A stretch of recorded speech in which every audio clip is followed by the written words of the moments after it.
मराठा बुद्ध विहार धाग YouTube channel.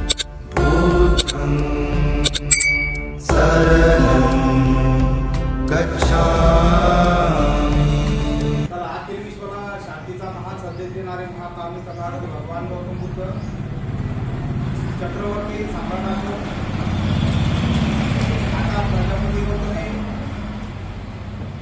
माता गौतमी तसेच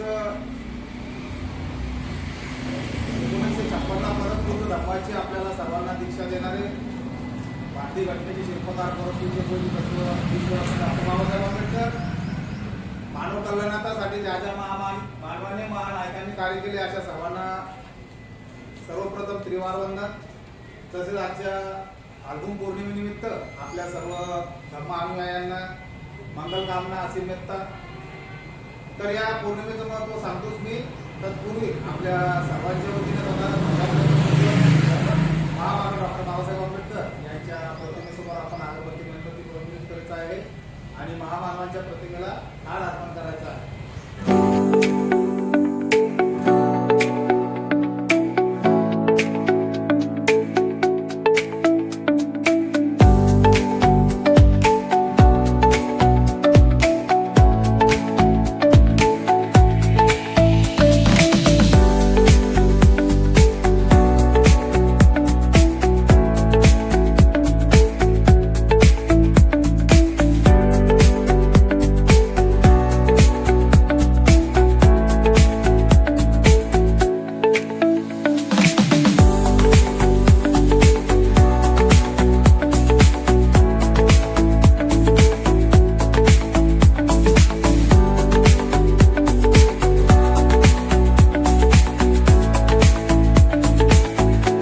विश्वरत्न भारतरत्न परमपूज्य डॉक्टर बाबासाहेब आंबेडकरांचा, विश्वरत्न भारतरत्न परमपूज्य डॉक्टर बाबासाहेब आंबेडकरांचा, विश्वरत्न भारतरत्न डॉक्टर बाबासाहेब आंबेडकरांचा।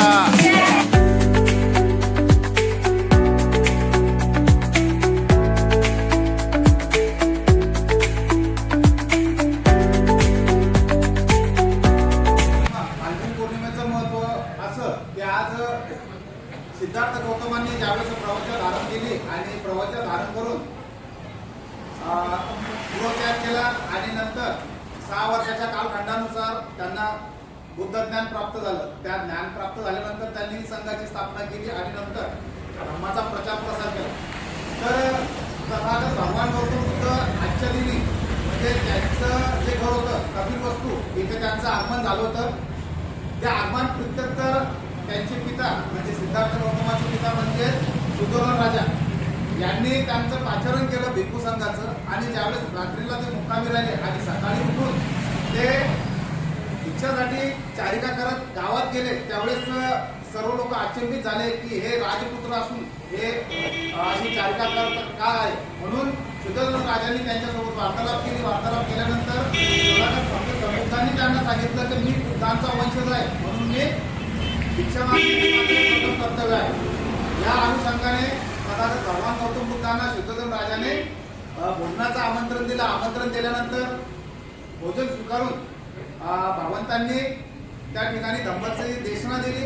देशना दिल्यानंतर प्रजापती गौतमी आणि त्यांच्या पूर्वाश्रमीच्या ज्या पत्नी होत्या यशोधरा यांना त्यांनी बोलावून आशीर्वाद दिला। त्यावेळेस यशोधरांनी सांगितले की सिद्धार्थ गौतमांनी जसे जसे कष्ट सहन केले तसे तिला पण सहन केले। त्यावेळेस त्यांनी साधुवाद देऊन आशीर्वाद दिला।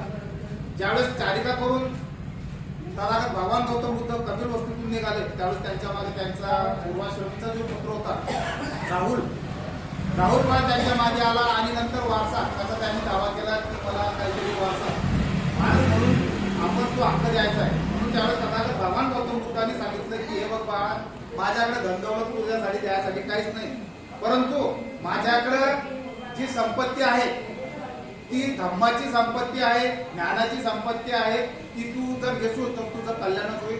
आणि तोच हा दिवस ज्या दिवशी राहुल बाबांनी प्रवज्ञा घेतली होती आणि ते संघामध्ये सामील झालेले होते। असं अनन्यपूर्ण महत्व या पौर्णिमेचं आहे।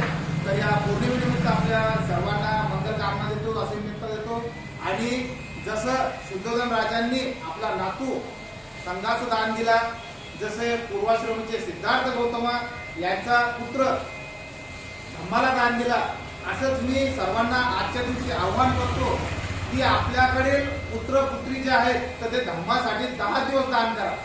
आयुष्यभर नाही, फक्त 10 दिवस दान करा. म्हणजे ते प्रवचा घडून आणतील, श्राम्य प्रवचा घडून आणतील, बुद्ध पुत्र तयार होतील. असं मी प्रत्येक गावामध्ये बुद्ध जोडा अभियानाच्या मार्फत मंदिर घेऊन आला. आजपर्यंत बरेचसे उपासक उपासिका गावामध्ये तयार झालेले आहेत. धाडवासियांकडून आपल्याला खूप अपेक्षा आहे की आपल्या धाडमधून चळवळ चालू झालेली, म्हणून धाडवासियांतर्फे यावेळी जास्तीत जास्त तरुण धम्ममित्र यांनी 10 दिवसाची प्रवचन घडून आणावे यासाठी मंगल कामना करतो, अशी व्यक्त देतो. आणि इथे आपण सामूहिक त्रिशरण पंचशील ग्रहण करू.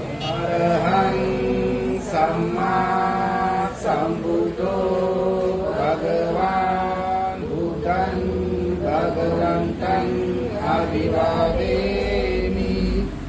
साक्षातो भगवता धम्मो धम्मं नमस्सामि.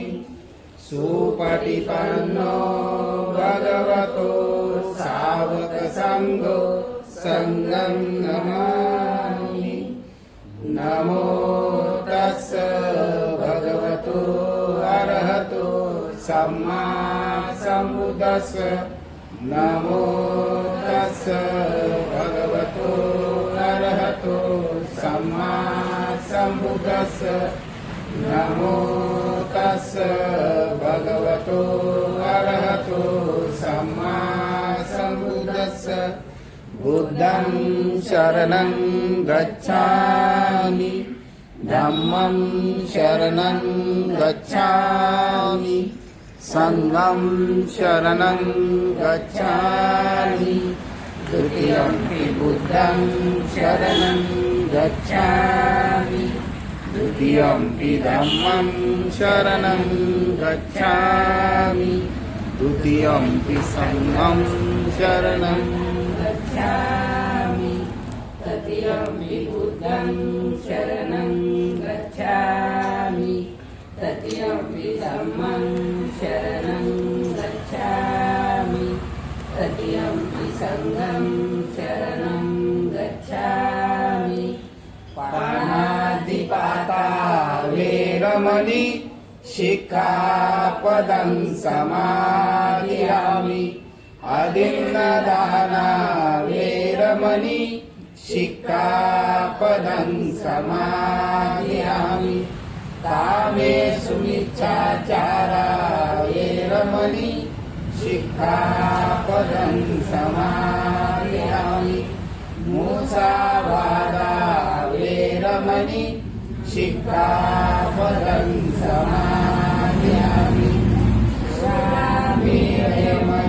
मज्जपमादठाना वेरमणि शिक्षापदं समादियामि. साधु साधु साधु. नमामि धम्मं नमामि संघं नमामि. सब पापस अकरणं कुशलस उपसंपदा. सचित्त पर्योदपनं एतं बुद्धान शासनं. धम्मं चरे सुचरितं नतं दुच्चरितं चरे. धम्मचारी सुखं सेति अस्मि लोके परं हि च. न तावता धम्मधरो यावता बहुभासति. योपन्ति सुत्वानं धम्मं कायेन पश्यति. सर्वे धम्मधरो होति यो धम्मं नपमज्जति. नत्थि मे शरणं अयं बुद्धो मे शरणं वरं. एतेन सज्जवज्रेन होतु मे जयमङ्गलम्. नत्थि मे शरणं अयं धम्मो मे शरणं वरं. एतेन सज्जवज्रेन होतु मे जयमङ्गलम्. नत्ति मे शरणं अय्यं संगो मे शरणं वरम् एतेन सज्जवज्जेन होतु मे जयमङ्गलम् साधु साधु साधु बुद्धं नमामि धम्मं नमामि संघं नमामि. तुझेच धम्मचक्र फिरे या जगावरी सर्वांचे मंगल हो, सर्वांचे कल्याण हो, सर्व सुखी हो, सर्व दुःख विमुक्त हो. साधू साधू सर्वांना वंदन करून मी माझे 2 शब्द सुरुवात करतो.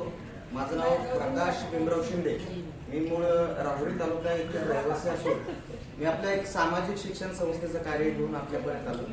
आपल्या समाजातील तळागाळात असणारे जे शिक्षणापासून वंचित असणारी मुलं या ठिकाणी आम्ही विश्वशांती सेवाभावी संस्था संचलित महात्मा फुले वसतिगृहामध्ये त्या मुलांचं संगोपन करत असतो.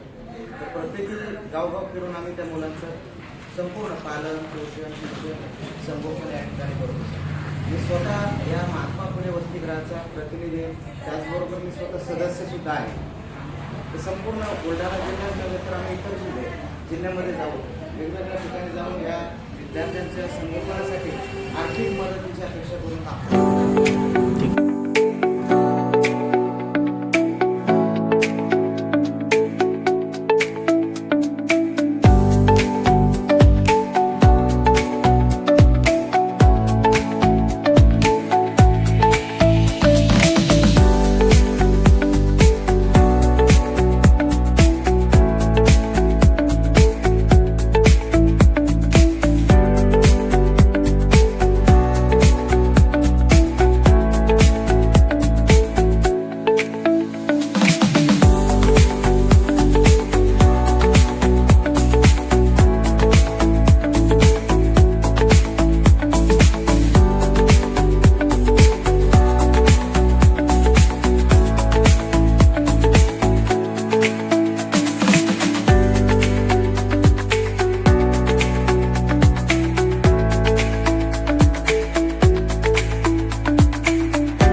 शरणं गच्छामि.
क्रियापदावरी बहुजनिताय बहुजन सुखाय सर्वांचे मंगल हो सर्वांचे कल्याण हो सर्व सुखी हो सर्व दुःख मुक्त हो.